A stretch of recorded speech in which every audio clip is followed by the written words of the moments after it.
네, 오늘은 지난주와 같이 감정 사용 설명서 두 번째, 나의 분노가 주님의 도구가 됩니다라는 제목으로 말씀을 전하려고 합니다. 사랑하는 여러분, 지난주에 우리가 뭘 배웠죠? 네, 감정이 신호라는 거, 그리고 그 신호의 주인은 내가 아니라 성령님이어야 된다는 거에 대해 배웠죠. 많은 분들이 한 주 동안에 시편 139편의 기도를 실천하면서 놀라운 변화를 경험했다고 간증들을 해 주셨습니다. 오늘은 그 중에서도 가장 다루기 힘든 신호, 분노라는 이 빨간색에 대해서 더 깊이 들어가 보려고 합니다.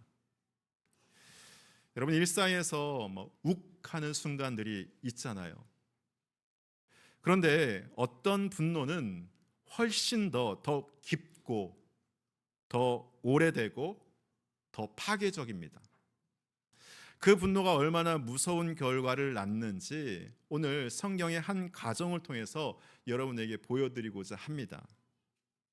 창세기 37장을 보면 4,000년 전 가나안 땅에 야곱의 12아들 중에 11명의 마음속에 분노라는 이 독초가 자라고 있었습니다. 말씀해 보면 이스라엘이 여러 아들보다 요셉을 더 사랑하였으니 그의 형들이 아버지가 형들보다 그를 더 사랑을 보고 그를 미워하여 그에게 편안하게 말할 수 없었더라, 그렇게 말합니다. 채색 옷을 입고 다니는 이 17명, 17살의 막내, 형들이 내게 절하는 꿈을 꿨어요, 이렇게 서슴없이 말하는 요셉. 형들 속에서 뭔가 부글부글 끓어올랐을 것입니다. 그것은 단순한 짜증이 아니었습니다. 증오였고 그 안에 살이었습니다. 어느 날이 왔습니다. 아버지 심부름으로 형들을 찾아온 요셉이 멀리서 그 채색옥이 보이자마자 형들의 분노가 폭발합니다. 저기 꿈꾸는 사람이 온다. 죽여버리자. 형들은 동생을 구덩이에 던지고 지나가던 상인들에게 은 20에 팔아버렸습니다. 그 채색옥은 염소피에 적셔서 아버지에게 가져갔고 늙은 아버지 야곱은 옷을 찢으며 통곡을 했습니다. 그 울음소리가 온 들판에 퍼져나갔다고 성경에서는 기록합니다. 여러분, 이게 바로 주인을 잃은 분노의 결말입니다. 분노가, 감정이 나의 주인이 되어서 우리에게 돌아오는 결과가 이렇게 파괴적입니다. 끔찍하죠. 한 가정이 산상조각 났습니다. 그런데 성경은 여기서 끝나지 않습니다. 하나님은 최악의 비극을 여러분 어떻게 사용하실까요? 인간의 가장 추악한 분노가 어떻게 구원의 도구가 될 수 있겠습니까? 오늘 그 비밀이 오늘 우리가 읽은 말씀에 담겨져 있습니다. 오늘 말씀 에베소서 4장 26절부터 31절까지 말씀을 함께 우리가 읽도록 하겠습니다. 함께 읽어보도록 하겠습니다. 시작. 죄를 짓지 말며 해가 지도록 분을 품지 말고, 다시 도둑질하지 말고 돌이켜 가난한 자에게 구제할 수 있도록 자기 손으로 수고하여 선한 일을 하라. 무릇 더러운 말은 너 입에 입 밖에도 내지 말고 덕을 세우는 데 소용되는 대로 선한 말을 하여 듣는 자에게 은혜를 끼치게 하라. 하나님의 성령을 근심하게 하지 말라. 그 안에서 너희가 구원의 날까지 인심을 받았느니라. 너희는 모든 악독과 노함과 분냉과 떠드는 것과 비방하는 것을 모든 악의와 함께 버리고 서로 친절하게 하여 불쌍히 여기며 서로 용서하기를 하나님이 그리스도 안에서 너희에게서 하신 것 같이 하라. 아멘. 그렇습니다. 이 말씀이 오늘 우리가 풀어야 될 분노라는 이 문제의 열쇠가 됩니다. 다시 여러분 요셉의 형들로 돌아가 봅니다. 가나안 들판에서 양떼를 돌보는 11 형제의 일상을 한번 생각해 보세요. 새벽부터 해질녘까지 뜨거운 태양 아래에서 양들을 몰고 다닙니다. 목자의 삶은 참 고단합니다. 손은 거칠어지고 또 얼굴은 타들어갑니다. 늑대나 도적으로부터 양을 지키느라 밤잠을 설치게 됩니다. 그런데 집에 돌아가면 어떤 광경이 펼쳐져 있습니까? 막내 요셉은 집에서 편하게 쉬고 있었습니다. 아버지가 특별히 지어준 채색 옷을 입고 말이죠. 이 채색 옷은 단순한 그냥 옷이 아닙니다. 긴 소매가 달린 화려한 옷으로서 일하는 사람이 아니라 귀족이 입는 옷이었어요. 더 중요한 것은 그것은 장자권의 상징을 의미하는 것입니다. 야곱이 요셉에게 상속권을 주겠다는 무언의 선언을 하고 있는 것입니다. 형들이 보기에 이건 너무 불공평했죠. 루벤은 장자인데도 장자의 대접을 받지 못하고 시므온과 레이는 세겜성 사건으로 아버지의 신임을 잃어버렸고 유다를 비롯한 다른 형제들도 다 마찬가지였습니다. 그들도 아버지의 아들인데 왜 요셉만 특별 대우를 받아야 할까요, 여러분? 말씀에 보면 그를 미워하여서 그에게 편안하게 말할 수 없었더라 그렇게 말합니다. 형들이 요셉을 볼 때 마음이 편치 않아서 편하게 말할 수 없었더라 그렇게 말합니다. 편안하게라는 원어는 샬롬입니다. 편화를 뜻하는 그 샬롬은 동생들에게 건넬 수 없었다는 거예요. 동생에게. 아침에 만나도 인사 한마디 없이 그냥 지나치고 식사가 끝나도 눈길 한번 주지 않습니다. 가족인데 남보다 못한 사이가 된 거죠. 이런 차가운 침묵 속에서 요셉이 어느 날 꿈을 꿨다고 이야기를 합니다. 형들, 내가 꿈을 꿨는데 우리가 밭에서 곡식단을 묶는데 제 단이 일어서고 형들 단은 제 단을 둘러싸서 절을 하더라고요. 형들이 이 이야기를 듣고 표정이 돌처럼 굳어집니다. 또 며칠 후 또다시 이번엔 해와 달들이 11별이 제게 절을 하는 꿈을 꿨어요 이야기합니다. 이것은 형들을 도발하는 것이었고 모욕적인 말이었습니다. 그러니까 내가 우리를 다스리겠다는 거야? 우리가 내게 절을 하겠다고 막 분노의 불길이 타오르기 시작합니다.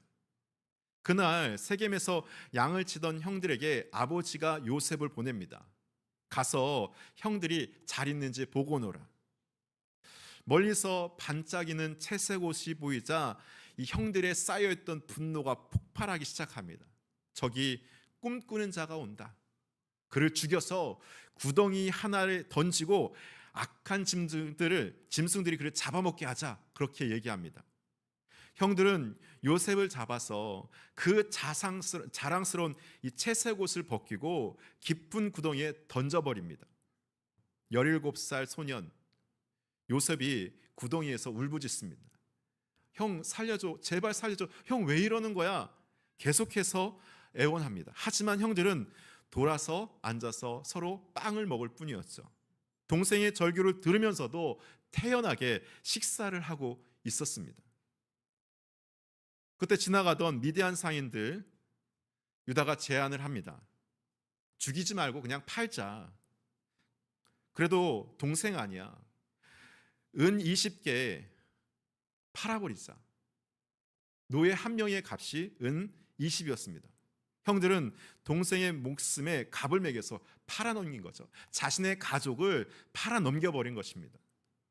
그런데 여러분, 여기서 우리가 잠깐 멈춰서 생각해 봐야 될 게 있습니다.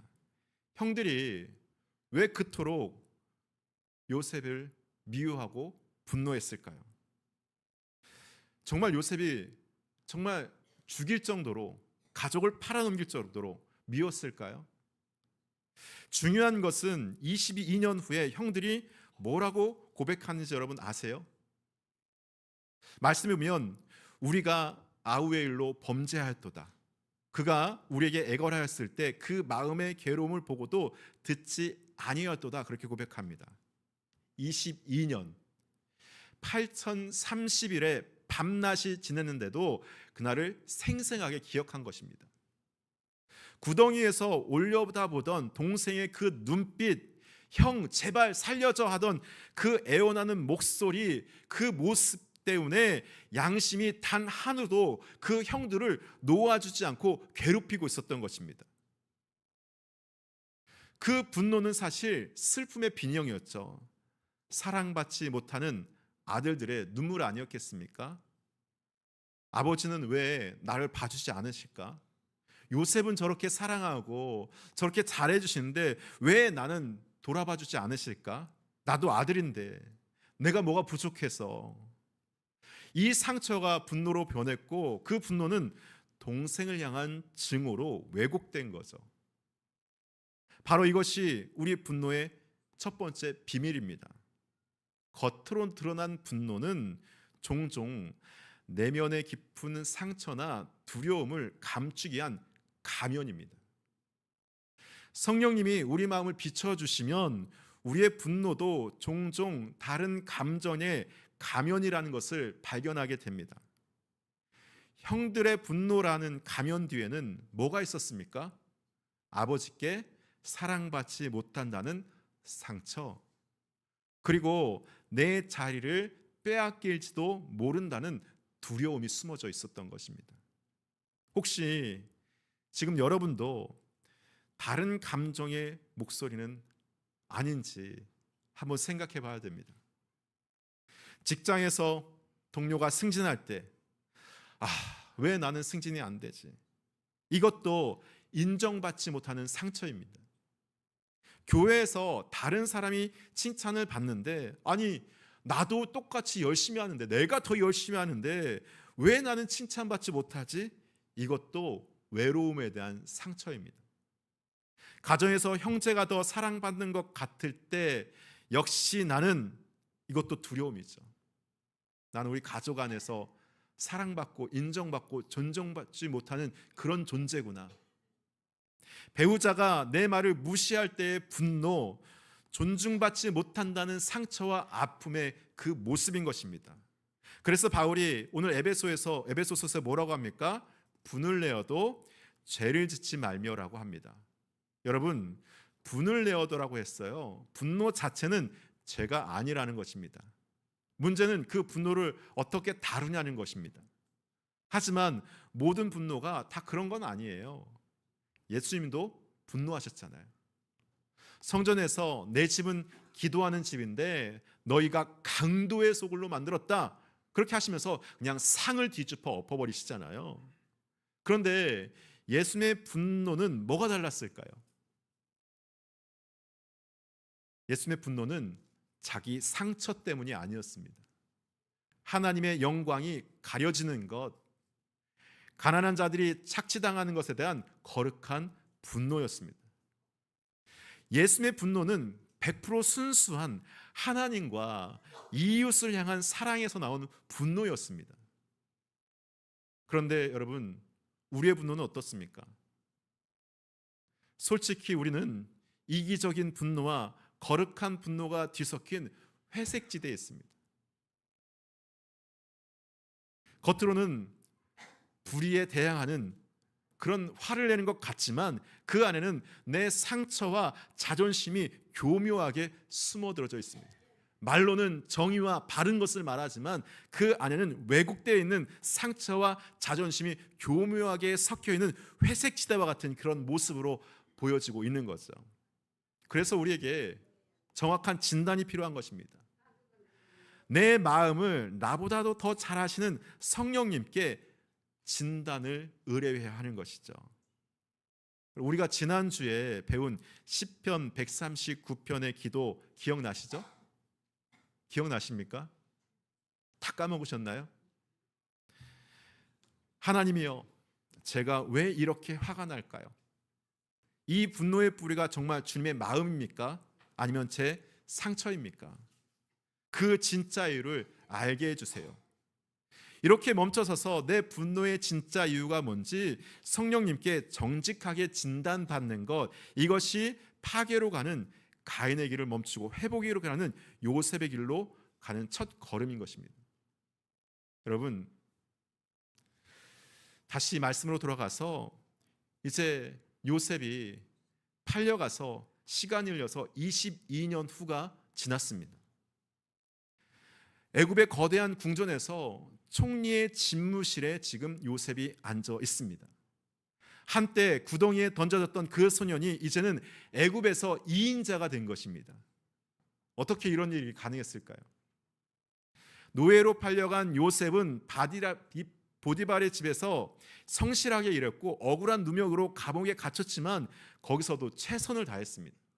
그리고 바로의 꿈을 해석한 것을 계기로 총리가 되었죠. 하나님께서 요셉과 함께 하셨던 것입니다. 온 땅에 기근이 들었고 애굽만이 유일하게 곡식이 있었습니다. 각국에서 사람들이 곡식을 사러 몰려들었죠. 그날도 평범한 날이었습니다. 곡식을 구하러 온 사람들이 차례로 총리 앞에 엎드려서 절을 합니다. 그런데 가나안에서 온 10명의 남자들에게 시선이 가게 됩니다. 그 10명을 보는 순간 요셉의 심장이 멎는 것 같았습니다. 자신을 팔았던 형들이 자신 앞에 오게 된 거죠. 여러분 상상해 보세요. 22년이에요. 정확하게 8030일 밤낮으로 함께 있었던 시간입니다. 그 기간 시간 동안 요셉의 마음이 어떤 감정이었겠습니까? 복수심이었겠어요? 그 마음의 복수심과 그 분노가 그를 붙잡고 있지 않았겠습니까? 노예로 팔려가던 그 날에 형들이 돈을 세던 그 모습이 생생히 기억나지 않았겠습니까? 한순간이라도 그 모습이 머릿속에서 사라지지 않았을 거예요. 사랑했던 형들이, 믿었던 형들이 자신을 배반하고 노예로 팔아버리면서 자신을 버렸던 그때 그 모습을 잃어버리지 않고 평생에 기억하고 있었을 거 아니겠습니까? 보디발의 집에서 종살이하면서도 억울하게 감옥에 갇혀 있으면서도 그날의 기억이 악몽처럼 떠올랐을 거예요. 형들에게 갔을 때 형들이 자신을 버리고 팔아버렸던 그때의 그 기억, 그 장면이 머릿속에서 사라지지 않고 평생 이 요셉을 괴롭혔을 것입니다. 형들이 왜 나를 팔았을까? 내가 뭘 그렇게 잘못했을까? 아버지는 나를 찾고 있을까? 형들은 지금 어떻게 살고 있을까? 아마 1000번을 더 저주했을 거예요. 형들을 향해서 여러분 10,000번을 더 복수를 꾸면서 복수할 날을 꿈꾸면서 여러분 기다리지 않았겠어요?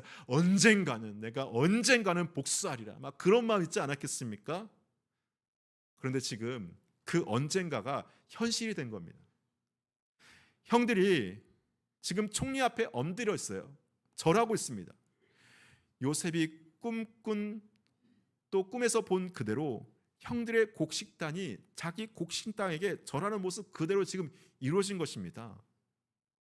요셉에게는 분노할 모든 이유가 있었습니다. 22년 전에 형들의 배신, 그로 인한 극심한 고통, 사랑하는 아버지와의 생이별, 그리고 지금 그에게 복수할 모든 권력이 주어져 있습니다. 애굽의 총리로서 한마디만 하면 형들은 그냥 감옥에 보낼 수도 있고 그냥 노예로 만들어버릴 수도 있고 심지어 죽여버릴 수도 있습니다. 형들은 눈앞에 있는 총리가 자기의 동생인 줄 전혀 몰랐습니다. 22년의 세월이 흘렀고 요셉은 이제 애굽의 옷을 입고 애굽의 관습대로 총리가 되어서 앉아 있었죠. 요셉이 통역관을 세우고 엄하게 묻습니다. 형들에게 너희가 이 애굽을 정탐하러 온 스파이가 아니야? 그렇게 막 몰아세웁니다. 그때 형들이 서로를 보면서 히브리 말로 서로 수군거리면서 얘기합니다. 이게 다 우리 아우 요셉을 우리가 버리고 팔아버렸기 때문에 그런 거야. 그가 애걸할 때 그의 마음을 우리가 외면했기 때문에 우리가 벌 받는 거야. 그때 우리가 죄를 지어서 벌을 받는 거야. 막 형들이 모여서 히브리 말로 수근수근 거립니다. 근데 요셉은 그 말을 다 듣고 있었던 거죠. 그 말을 들으면서 어땠을까요? 아, 형들도 22년 동안 고통스러웠구나. 나를 팔아버린 걸 양심의 가책에 시달리고 있었구나. 가슴이 찢어지고 있었구나. 그렇게 생각했죠. 그 이야기를 듣는 순간 이 요셉의 마음이 순간 감동되고 찢어질 것 같아서 급히 자리를 피해서 다른 방에 가서 막 웁니다. 정신없이 웃어요. 그 눈물은 참 복잡한 눈물이죠. 분노, 또 그리고 형들과 가족에 대한 그리움, 원망과 연민이 섞인 그런 눈물이었습니다. 창세기 42장부터 44절에 보면 요셉이 형들을 여러 번 시험합니다. 정말 형들이 지금 변했는지 확인하고 싶었던 거죠. 막내 베냐민을 데려오라고 하고 은잔을 베냐민 자루에 넣어서 시험하고 그 과정에서 요셉이 최소한 3번은 방에 들어가서 울면서 그렇게 기록되어 있습니다. 그러다가 창세기 45장에 결정적인 순간이 옵니다. 베냐민이 도둑으로 몰려서 잡혀가게 되자 유다가 나선 거예요. 성경에 보면 내가 그를 아버지께로 데리고 돌아가겠다고 약속했습니다. 우리 막내를 꼭 집으로 데려가야 됩니다. 제가 대신해서 여기에 붙잡혀 있겠습니다. 저희 동생은 보내주십시오. 그렇게 유다가 얘기하는 거예요. 22년 전에는 자기를 팔자고 얘기했던, 동생을 팔자고 제안했던 바로 그 유다가 이제 자신의 동생을 위해서 자기 목숨을 내어놓겠다고 지금 요셉 앞에서 얘기하고 있는 거예요. 이 모습을 본 요셉이 더 이상 참을 수가 없었습니다. 요셉이 그 안에 있던 모든 애굽 사람들 다 내보냅니다. 텅 방에 형들과 요셉 단둘이 남았어요. 그리고 통역관 없이 히브리 말로 말합니다. 형, 내가 요셉이야. 내가 요셉이야. 내 아버지께서 아직 살아계셔. 우리 아버지 아직 살아계셔. 내가 요셉이야 형들. 그렇게 얘기합니다. 그 이야기를 듣는 순간 형들의 얼굴이 어떻게 됐을까요? 하얗게 질려버립니다. 지금 눈앞에 있는 애굽의 총리가 요셉이라니 막 두려움에 떨려서 대답조차 못합니다. 그때 요셉의 눈에서 눈물이 흘러내립니다. 그리고는 큰 소리로 웁니다. 그 우는 소리가 궁전 밖까지 통곡 소리가 들렸다고 얘기합니다. 그러니까 22년의 한이 녹아내리는 울음 아니겠습니까? 22년의 그림이 터져나오는 눈물이 막 나오게 된 거죠. 앞에서 어떻게 될까 두려워서 떨고 있는 형들에게 요셉이 가까이 가서 말합니다. 형들이 나를 이곳에 팔았다고 해서 걱정하지 마. 하나님이 생명을 구원하시려고 나를 형들보다 먼저 이곳에 보내신 거야. 그렇게 얘기합니다. 그럼 어떻게 이런 말을 할 수 있을까요? 이것이 바로 성령께서 주시는 관점의 전환입니다. 22년의 시간 동안 요셉은 하나님과 씨름을 했던 거예요. 하나님, 왜 나에게 이런 일이 일어났습니까? 왜 제가 이런 일을 당해야 됩니까? 제가 무슨 잘못을 했다고 제가 이런 일을 겪어야 됩니까? 왜 사랑하는 형들이 저를 팔았습니까?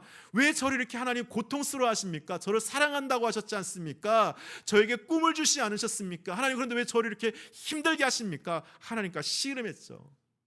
그런데 시간이 지나면서 특히 애굽의 총리가 되면서 이제 기근을 준비하면서 요셉이 깨닫기 시작한 거예요. 아, 그렇구나. 하나님이 나를 여기 보내신 이유가 있구나. 내 가족을 위해서, 더 나아가서 많은 생명을 구원하시려고 계획을 세우셔서 나를 보내신 거구나 생각하는 거예요. 요셉은 더 이상 형들이 나를 팔았다는 상처의 관점으로 보지 않았습니다. 대신 하나님이 나를 보내셨다는 섭리의 관점으로 그 모든 사건을 재해석하기 시작한 것입니다. 이 요셉의 관점이 바뀌자 분노가 국률로, 복수심이 용서로 바뀔 수 있어요. 에베소 4장 32절에서 뭐라고 말합니까? 우리 4장 32절 말씀을 다시 한번 읽어보도록 하겠습니다. 4장 30절 말씀 다시 한번 읽어봅니다. 시작.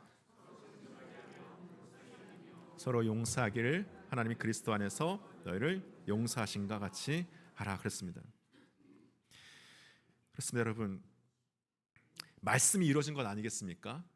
그런데 여러분, 중요한 건 요셉의 용서가 감정이 완전히 사라진 상태에서 나온 이 차가운 결단이 아니었다는 것입니다.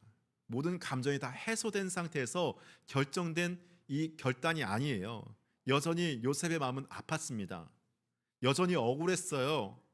그래서 울었었던 것입니다. 그럼에도 불구하고 하나님의 더 큰 섭리를 믿음으로 선택했기 때문에 눈물 젖은 순종을 하나님께 드렸던 거죠. 여러분, 이것이 진정한 순종이에요. 아픔을 부정하는 것이 아니라 아픔을 품고도 사랑을 선택하는 것, 상처를 잊는 게 아니라 상처를 통해서 하나님의 더 큰 계획을 보는 것, 이것이 단지 요셉의 이야기뿐이겠습니까? 아니에요. 성령님은 오늘 우리에게도 이런 새로운 관점을 주고자 원하십니다. 저 사람이 나를 힘들게 해. 하나님이 그 일을 통해서 여러분을 성숙해 하시기 위함입니다. 내가 억울해. 내가 억울해. 하나님이 당신을 통해서 더 큰 선한 일을 이루시기 위함입니다. 왜 나야? 왜 나만 이런 일을 당해야 돼? 하나님이 여러분을 통해서 선택하시고 특별한 일을 이루시기 위하신 거죠. 여러분, 기억하시기를 바라겠습니다. 그런데 말이에요, 요셉이 형들을 용서하고 가족이 제외했잖아요. 다 끝난 걸까요? 아니죠. 진짜 시험이 아직 남았습니다. 이제 17년이 지났어요. 요셉이 형들을 용서하고 온 가족을 애굽으로 모셔온 후에 고센 땅에서 함께 살고 있었습니다. 아버지 야곱도 요셉을 다시 만난 기쁨 속에서 17년을 더 살다가 147세에 세상을 떠났습니다. 장례를 성대하게 치렀어요. 애굽의 모든 장로와 신하들이 참석을 했고 40일간 방부 처리를 하고 70일간 애도 기간을 지낸 후에 가나안 땅 막벨라 굴에 장사를 지냈습니다. 그런데 장례를 마치고 애굽으로 돌아온 후에 형들의 마음속에 뭔가 막 일어나기 시작합니다. 뭔가 막 일어나기 시작해요. 뭐가 일어나는지 아세요? 22년간 묶었던 두려움이 다시 고개를 들고 나오기 시작한 거예요. 요셉이 혹시 우리를 묘해서 우리가 요셉에게 행한 모든 악을 혹시 갚지는 않을까? 여러분, 생각해 보세요. 생각해 보면 그런 말도 하지 않아요? 우리 동양적인 문화 안에서는 부모님이 살아계실 때는 참아도 돌아가신 후에는 어떻게 해요? 복수하는 경우가 많아요. 내가 아버지가 살아계실 때는 아버지 봐서 참지만 이제는 아버지도 안 계신데 더 이상 참지 않으리. 형이 나를 무시했던 것, 나를 괴롭혔던 것 더 이상 참지 않으리. 30배, 60배, 100배로 돌려주리라. 막 엄습해보지 않습니까? 여러분, 이게 바로 우리의 모습 아니겠습니까? 큰 은혜를 받고도 용서를 하고 화해를 했어도 상황이 바뀌면 또다시 옛날의 두려움이 슬금슬금 올라오게 됩니다. 하나님이 정말 나를 용서하셨을까? 저 사람이 정말 나를 용서했을까? 혹시 때를 기다리는 건 아닐까? 때가 돼서 힘이 있으면 나를 복수하려고 하는 게 아닐까? 형들이 너무 두려운 나머지 요셉에게 직접 가지도 못하고 사람을 보내서 거짓말까지 합니다. 이 이야기를 들은 요셉이 울게 돼요. 아유, 형들이 아직도 나를 두려워한다는 게 슬펐던 거예요. 17년을 함께 살았는데도 여전히 자신을 믿지 못하는 것에 대한 마음이 너무 아파서 막 요셉이 눈물을 막 흘리기 시작합니다. 그때 형들이 와서 엎드립니다. 우리는 당신의 종입니다. 바로 이때 요셉이 자신의 전생에 통해서 깨달은 인생의 복음을 선포해요. 창세기 50장 19절에서 21절 오면 이렇게 고백합니다. 두려워하지 마소서. 내가 하나님을 대신하리이까. 당신들은 나를 해하려 하였으나 하나님은 그것을 선으로 바꾸사 오늘과 같이 많은 백성의 생명을 구원하게 하시려 하셨나니 당신들은 두려워하지 마소서. 내가 당신들과 당신들의 자녀를 기르리이다. 놀랍지 않습니까, 여러분? 놀라운 세 가지 고백이 담겨졌잖아요. 첫 번째, 하나님의 주권에 대한 절대 신뢰의 고백이 담겨져 있습니다. 내가 하나님을 대신하리이까 고백하잖아요. 둘째, 악으로 선을 바꾸시는 하나님의 능력, 하나님은 선으로 바꾸셨습니다. 셋째, 상처가 새로운 은혜의 공급의 통로가 되었죠. 내가 당신의 자녀들을 기르리이다. 당신들은 나를 죽이려고 했지만 하나님은 그것을 선으로 바꾸셨습니다. 여러분, 이것이 오늘 설교의 모든 것을 요약하는 한 문장입니다. 우리의 상처, 우리의 분노, 심지어 우리를 향한 다른 사람의 악의까지도 하나님의 손에 붙들릴 때에는 생명을 구원하는 선한 도구가 될 수 있습니다. 이것이 바로 분노가 주님의 도구가 된다는 약속의 성취입니다. 여러분, 바로 이거예요. 성령께서 우리를 다루시는 최종의 목적이 뭔지 아세요? 저와 여러분들을 요셉처럼 만드시는 것입니다. 우리의 가장 깊은 상처의 자리가 다른 사람을 먹이고 살리는 생명의 창고가 되게 만드시는 거예요. 한때 구덩이에 던져졌던 사람이 이제는 생명을 살리는 사람이 되었습니다. 한때 노예로 팔렸던 사람이 이제는 민족을 살리는 사람이 됐습니다. 한때 가장 큰 상처를 받았던 사람이 이제 가장 큰 은혜를 베푸는 사람이 된 거예요. 이게 바로 하나님의 방법입니다. 여러분, 생각해 보세요.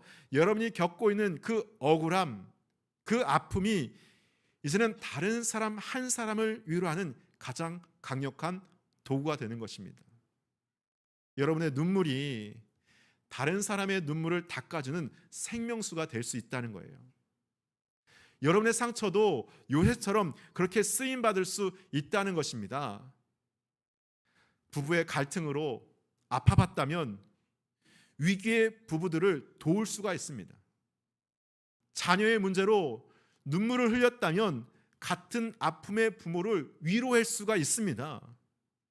실직의 아픔을 겪었다면 일자리를 잃은 이웃의 친구가 될 수 있습니다. 질병으로 고통받았다면 병상의 환우들에게 소망을 줄 수가 있습니다.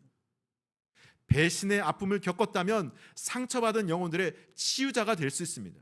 이게 바로 하나님께서 우리의 악을 선으로 바꾸시는 놀라운 신비인 것입니다. 이것이 바로 십자가의 역설이에요. 가장 큰 고통이 가장 큰 영광이 되는 것, 가장 깊은 상처가 가장 아름다운 도구가 되는 것이죠. 할렐루야. 네, 여러분, 그렇습니다. 이게 오늘 설교의 핵심입니다. 나의 분노가 주님의 도구가 되는 것, 이것이 진정한 말씀의 의미인 것입니다. 하나님은 우리를 단지 없애거나 억누르는 분이 아닙니다. 우리의 가장 파괴적인 분노마저도 십자가의 은혜로 만져주시고 성령의 능력으로 다스려 주십니다. 깨어진 관계를 회복시켜서 화해의 도구로, 모난 우리의 인격을 빚으셔서 성숙의 도구로, 그리고 이 땅에 하나님의 정의를 세우는 구원의 도구로 바꾸시는 분이 우리 하나님이십니다. 이게 우리가 믿는 복음의 능력입니다. 그런데 여러분, 한번 솔직히 한번 생각해 보세요. 우리 자신을 생각해 보세요. 우리의 분노의 신호등이 좀 고장나 있지 않습니까? 빨간불인 줄 알고 있는데 멈추지 못하고 브레이크가 고장나 있지 않습니까? 아니면 센서가 고장나서 항상 빨간불만 켜져 있지 않아요? 아니면 시스템을 아예 무시하는 그러한 모습이 있지 않습니까? 머리로는 용서해야지 하는데 가슴에서는 미움이 사라지지 않는 이런 상태, 이게 우리의 솔직한 현실 아니겠습니까? 그렇다면 이 고장난 신호등을 가지고 어떻게 우리가 요셉의 자리까지 갈 수 있겠습니까?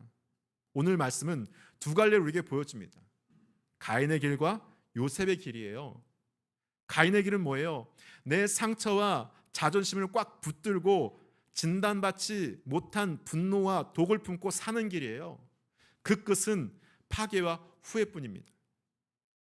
요셉의 길은 고통스럽지만 내 분노를 성령님께 정직하게 내어드리고 그분이 진단하시고 전환시키시고 마침내 하나님의 선한 도구로 사용하시도록 맡기는 길입니다. 그 끝은 회복과 생명의 길입니다. 요셉의 길을 선택한 사람은 어떻게 살까요? 화날 때 하나님의 이름을 먼저 부릅니다. 하나님. 상처를 품지 않고 성령님께 진단을 받습니다. 관점을 바꿔서 하나님의 섭리를 보게 됩니다. 자신의 치유가 남의 치유가 되기를 바라게 되는 거죠. 여러분, 오늘 설교가 좀 길은데 그만큼 중요하기 때문입니다. 우리의 신앙생활이 아주 중요하기 때문입니다. 이런 많은 문제들을 교회 안에서 신앙 상담으로 듣고 있기 때문입니다. 교회 안에서 함께 신앙생활하면서, 가정 안에서 우리가 그리스도를 살아가면서 이 많은 분노와 상처들이 우리의 관계와 교회를 얼마나 깨부수는지 너무나 우리가 쉽게 볼 수가 있습니다. 하지만 그것을 해결할 수 없어서 그냥 찍어 누르고 억누르고 폭발해서 때로는 교회를 떠나고 하나님을 떠나고 가정이 깨어지는 모습을 너무나 많이 보게 되어집니다. 여러분, 그렇기 때문에 우리가 이 자리에서 선택해야 되는 거죠.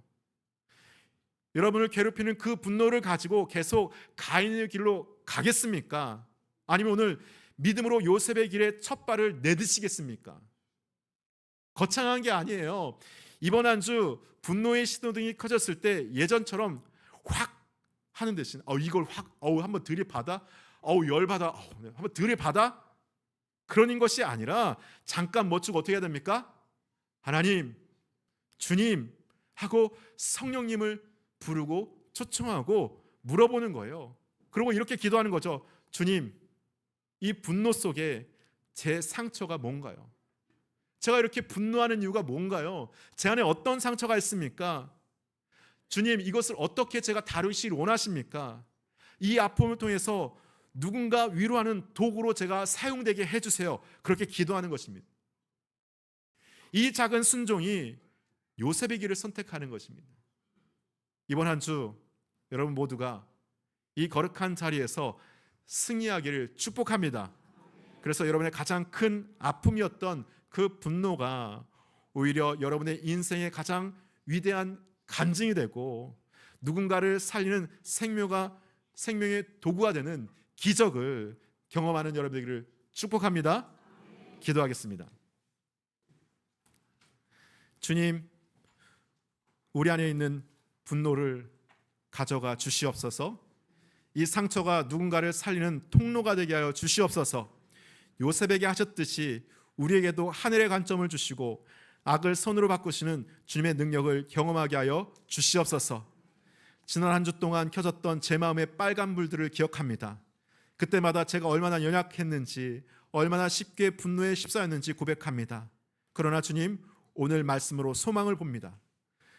우리 안에 있는 분노도 주님의 도구가 될 수 있다는 약속을 믿습니다. 이번 한 주 분노의 순간이 찾아올 때 하나님의 이름을 먼저 부르며 지혜를 찾게 하여 주시옵소서. 상처 입은 우리의 마음을 성령께 내어드리며 주님의 치유하심을 경험하게 하여 주시옵소서. 무엇보다 십자가를 기억하게 하여 주시옵소서. 저희를 위해 모든 분노를 참으시고 오히려 아버지여 저희들을 용서하소서 기도하신 예수님의 사랑을 닮아가게 하여 주시옵소서. 이 시간 우리의 마음을 만져주시고 우리의 각자의 상처와 분노를 주님께 내려놓게 하여 주시고 믿음으로 선포하게 하여 주시옵소서. 감사드리며 예수님의 이름으로 기도합니다. 아멘.